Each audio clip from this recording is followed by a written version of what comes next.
Yeah, in this video I'm going to show you how to diagnose air conditioning system refrigerant leaks the easy way.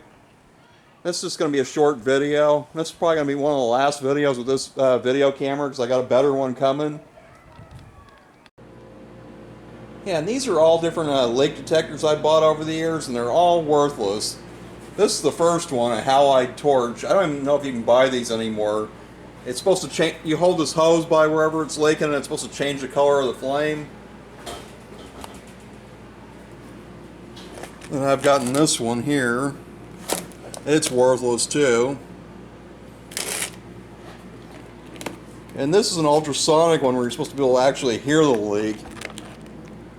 This thing is worthless.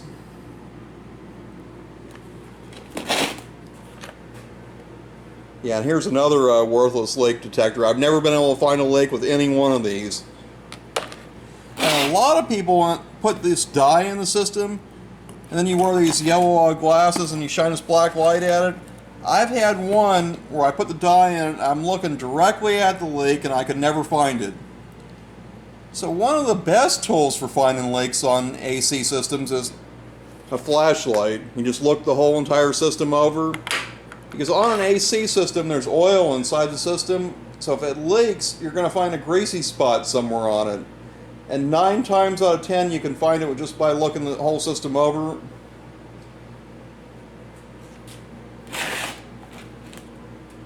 And the only places you can't see on an AC system on a car is the evaporator. Everything else you can visually see. Okay, so the first thing you should look over is the condenser. So a lot of times something will fly up and hit that.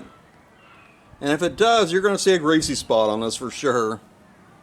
And if you don't see anything on the condenser, look at all the lines. And where the connections are.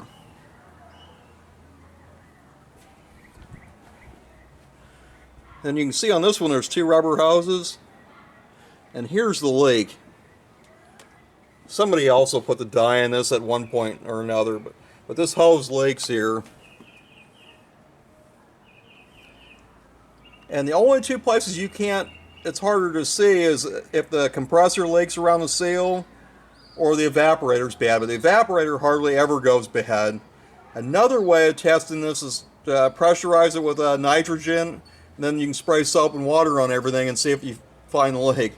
But 9 times out of 10, you don't have to do that. You'll find the greasy spot somewhere on the system, and you'll find it for sure. Yeah, this one was very easy to see the problem. I don't know if this shows up good. There's not a lot of light here. Yeah, and here's the new hose for it. I bought this on Rock Auto. It was $46 shipped. And anytime you charge an AC system like this, you have to evacuate it. I know there's a lot of people on YouTube doing them without doing that, but it must be evacuated with a vacuum pump.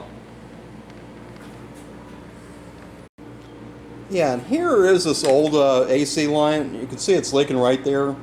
Now, any kind of hoses like for power steering or AC or transmission cooler lines that are crimped like this, you always want to look at it right where it's crimped on it. That's where it's going to fail at every single time.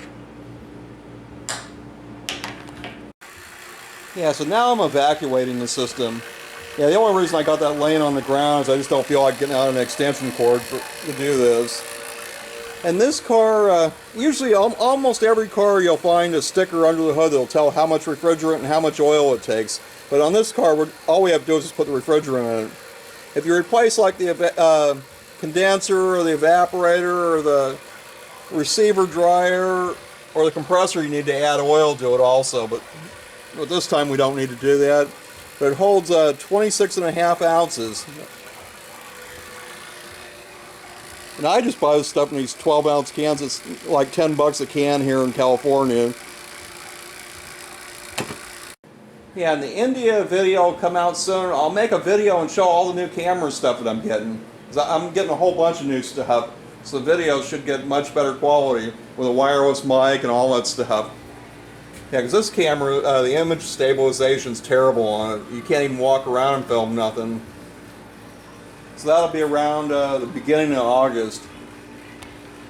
Yeah, and when you're charging this, normally about half the refrigerant will go into it. Then you have to start the car up and turn the AC on.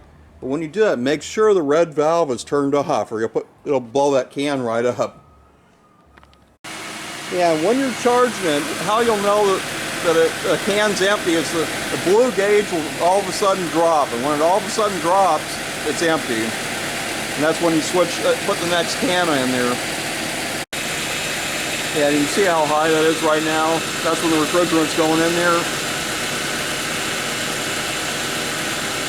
And I usually like to see the low pressure gauge at about 35, and that's when it's fully charged. See, now you can see it going down. And that's when this can's empty.